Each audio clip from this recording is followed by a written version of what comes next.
Assalamualaikum warahmatullahi wabarakatuh. Waalaikumsalam warahmatullahi wabarakatuh. Ila hadratin Nabi Mustafa Muhammadin sallallahu alaihi wasallam wa ala alihi wasallam wa dzurriyyatihi wa min dzurriyyatihi bismillah. Wa usulihima wa qulihima man tasawwilahima lamul Fatihah.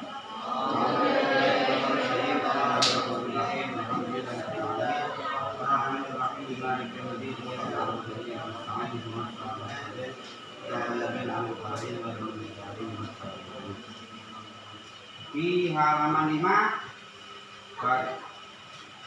baris 1 2 3 4 5 ya, benar. Ya, Bu ya. Bismillahirrahmanirrahim. Asbabut tayammum. Nah, di mana yang bahasa Jawa enggak apa-apa. Dia berasa lain ya. Bismillahirrahmanirrahim. Faslun ai hadza faslun. Asbabut tayami utawi piro-piro sebabnya boleh tayamum. Iku salah satu nomor telu. Jadi nanti di bawah ini akan dijelaskan hal-hal, beberapa hal yang kita boleh tayamum karena hal itu. Yang pertama, faqdul mati. Yang pertama adalah tidak adanya air. Air tidak ada. Nah, tidak ada air itu bisa jadi kita di rumah atau bisa jadi kita dalam bepergian. Jadi bisa jadi kita di rumah nggak ada air. Tapi kalau di Jakarta agak susah ya. Tapi walaupun begitu, namanya ilmu kita belajar, tetap belajar. Gitu ya. Jadi berjaga-jaga. Kalau nanti kita pergi kemana, nggak ada air. Atau kalau yang mungkin nggak ada air itu kalau kita dalam bepergian. Misalnya bagaimana itu nggak ada air itu gimana misalnya? Yang pertama misalnya kita bepergian, yang di situ kita yakin nggak ada air. Misalnya kita pergi di padang pasir misalnya, adanya pasir sama batu. Nah itu kan yakin nggak ada air itu, maka udah tayamum aja. Kita nggak perlu muter-muter nyari air, kita tayamum. Atau yang kedua misalnya ayat juga wujudul ma'i haulahu tahridan qariban mubaidan. Atau misalnya kita di suatu tempat kita berkeyakinan atau berasumsi kayaknya ada air nih. Buktinya apa misalnya? Banyak tumbuhan, banyak kodok, banyak. Nah itu kan ada kodok biasanya ada air. Nah kalau begitu gimana? Nah kita harus nyari air dulu. Kalau nggak ketemu baru tayamum. Jadi kalau kira-kira tempat itu kemungkinan ada air dengan tanda-tanda tadi, misalnya ada kodok, ada apa yang biasanya itu tuh apa?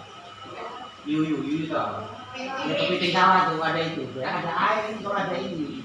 Jadi kita nyari dulu baru tayamum, nggak boleh langsung. Atau gambaran yang ketiga nggak ada air itu. Nggak ada air itu misalnya yang ketiga ayat kona wujudul ma'i haulahu. Atau misalnya di situ kemungkinan ada air tapi jauh misalnya. Nah kita hitung kalau misalnya kita uber air itu waktu sholat habis. Misalnya berapa kilo, misalnya jalan kaki misalnya. Nah, nggak uber nih. Berarti tayamum. Gitu ya. Jadi kemungkinan ada air tapi jauh. Kalau kita maksain nanti kita kehilangan waktu sholat. Maka tayamum. Atau nggak ada airnya itu misalnya kita ragu-ragu air itu jauh apa dekat itu kita nggak bisa bayangkan. Ragu-ragunya nyampe nggak kita ke sono nih misalnya. Waktunya terhabis apa enggak? Nah, itu tayamum juga. Gitu ya. Atau misalnya ada air dekat tapi kita nggak bisa ambil. Misalnya di sumur. Kita ada sumur di hutan misalnya kan, nggak ada timba, nggak ada apa, ada sumur kan, tapi kita susah ngambilnya. Nah, itu dianggap tidak ada air juga, maka boleh tak? Nah itu ya, itu tidak ada air, gambarannya seperti itu. Kemudian yang kedua, apa di sana? Fakul ma'i. Yang kedua, wal marodu. Sakit. Sakit ya. Jadi salah satu lagi yang membolehkan kita untuk tayamum adalah karena sakit. Nah, sakit yang bagaimana yang kita boleh tayamum? Nah, gambarannya seperti ini. Yang pertama, kalau misalnya kita sakit, kemudian kita pakai air, mandi atau wudhu, bayangin kan mandi atau wudhu, orang bisa mati. Atau sakitnya tambah parah. Atau kalau nggak tambah parah, misalnya sakit itu kalau kena air, nanti sembuhnya tambah lama. Harusnya seminggu sembuh karena pakai air jadi 2 minggu misalnya. Itu boleh pakai air. Nah, tapi kata siapa itu? Maksudnya siapa yang berhak menentukan ini kena air bakal begini itu siapa? Yang kita buat pegang teguh adalah dokter. Jadi kata dokter, bukan asumsi kita. Misalnya pagi-pagi dingin misalnya, wah ini kalau kena ini bisa mati saya ini. Tapi kata dia, jadi asumsi sendiri, nggak boleh itu. Jadi harus kata dokter yang ahli. Atau setidaknya itu misalnya begini, kalau kita kena air misalnya anggota tubuh ini, misalnya tangan kalau kena air itu karena sakit kena air nanti jadi lumpuh misalnya. Nah, boleh tayamum. Tapi lagi-lagi itu harus kata dokter, nggak boleh asumsi kita. Nah, kalau asumsi kita misalnya berdasarkan bisa kena air berlinding dan seterusnya, nah itu tayamum, tapi nanti wajib ada itu ngulang sholatnya. Gitu ya, jelas ya. Itu yang kedua. Yang berikutnya, yang boleh untuk tayamum lagi adalah wal ihtiyaju ilaihi li aksi hayawanin mukarramin. Ada air, tapi air itu dibutuhkan untuk apa? Untuk minum kita, untuk minum keluarga kita, untuk minum hewan-hewan piaraan kita. Kan bisa jadi punya air galon-galonnya. Ini buat masak, buat minum, buat ada burung, ada macam-macam kan. Misalnya kalau orang kampung kan ada sapi, ada kambing, ada ayam. Itu kalau nggak dikasih minum mati. Maka kita nggak boleh wudhu atau mandi pakai air itu. Tayamum. Nah, tapi lagi-lagi itu ya kalau di Jakarta kemungkinannya agak langka gitu, karena di Jakarta di mana aja ada air, ya kan? Di mana ada air. Jadi yang berikutnya itu tadi ya. Jadi ada air, tapi air itu dibutuhkan untuk keperluan sehari-hari. Maka nggak boleh dipakai wudhu, nggak boleh dipakai untuk mandi. Kemudian yang berikutnya, tadi kan hewan piaraan yang mukarram. Mukarram itu apa kalau bahasa kita? Hewan piaraan yang nggak harus dibunuh, nggak berbahaya lah. Misalnya tadi ayam, kambing, bebek, entok, sapi, kerbau, kuda, kayak gitu. Nah, selain itu, wa ghairul mukarram bawahnya ada hewan-hewan yang nggak perlu dikasih minum. Wa ghairul muhtarami sitatun. Orang-orang atau bisa juga hewan yang tidak dilindungi lah, gitu gampangnya ya, tidak dilindungi. Yang kalau kita ada air mendingan buat mandi atau buat wudhu daripada dikasih dia. Itu siapa?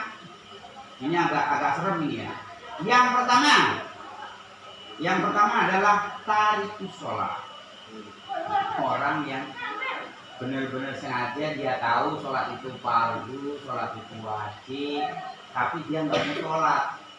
Wah, serem kan? Serem.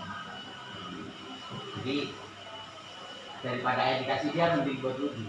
Wah, serem.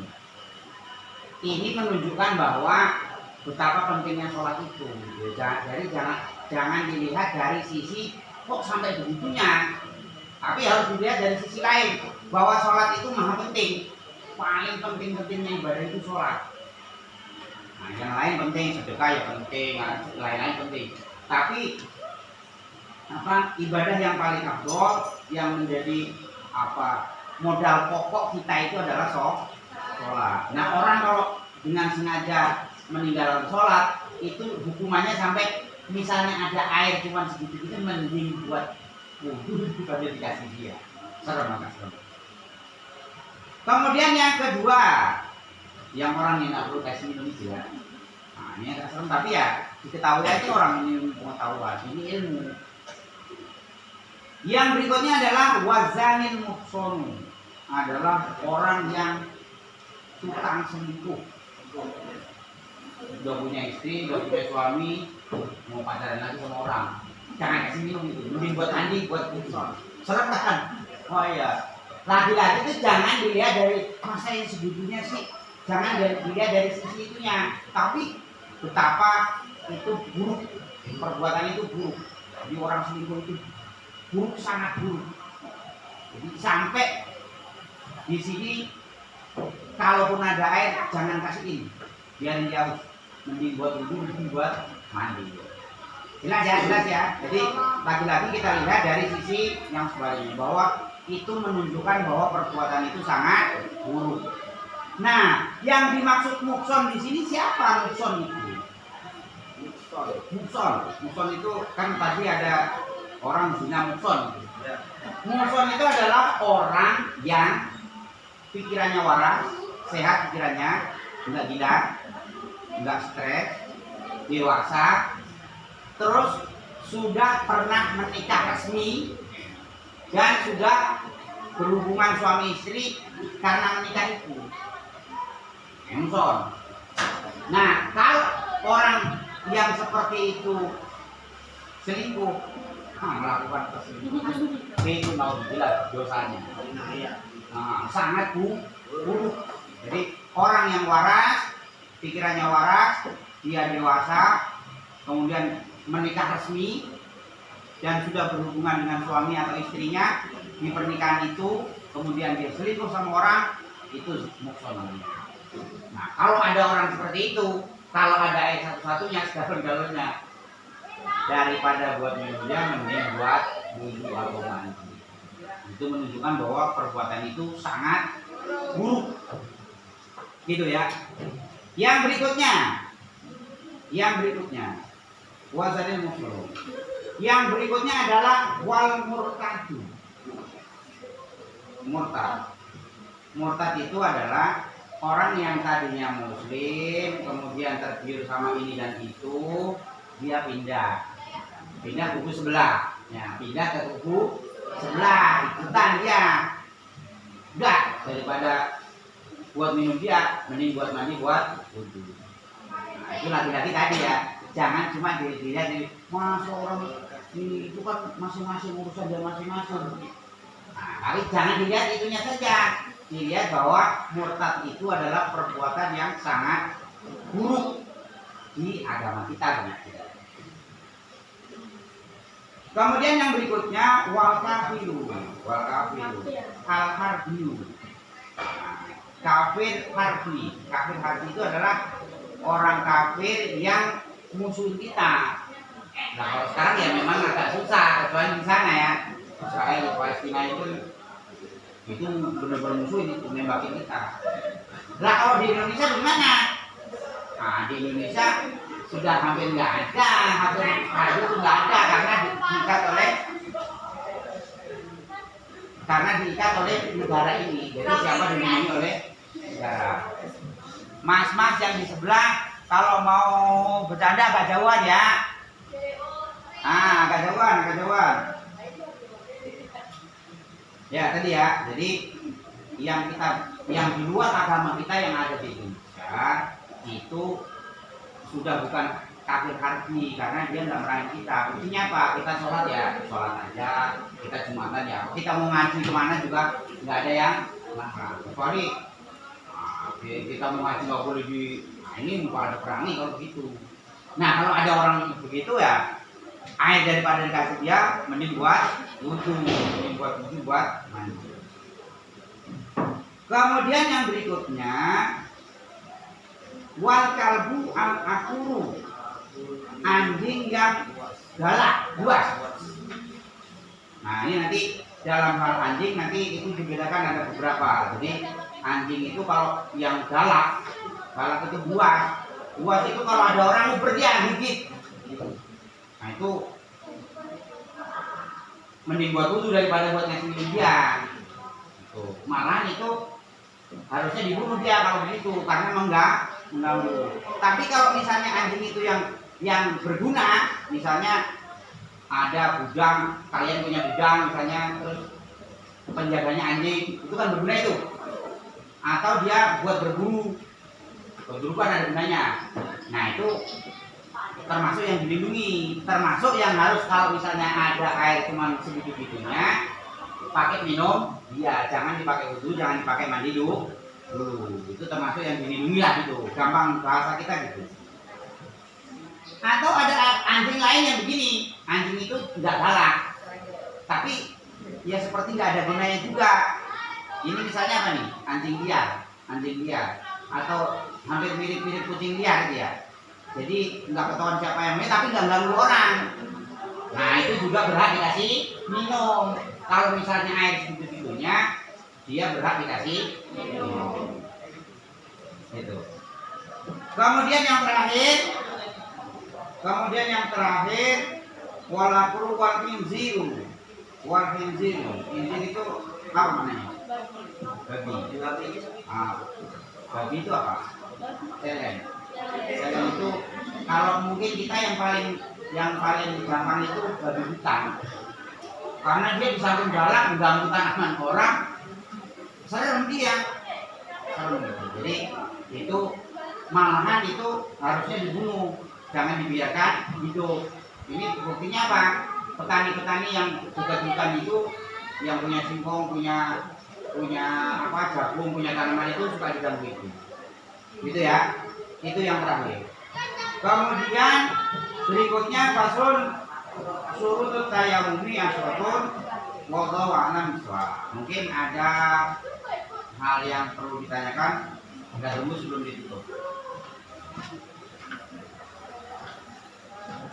Kalau seterusnya mau bertanya? Tidak. Nah, cukup ya? Cukup. Surutut tayamumi asratun wallahu a'lam bishawab. Assalamualaikum warahmatullahi wabarakatuh. Waalaikumsalam warahmatullahi wabarakatuh.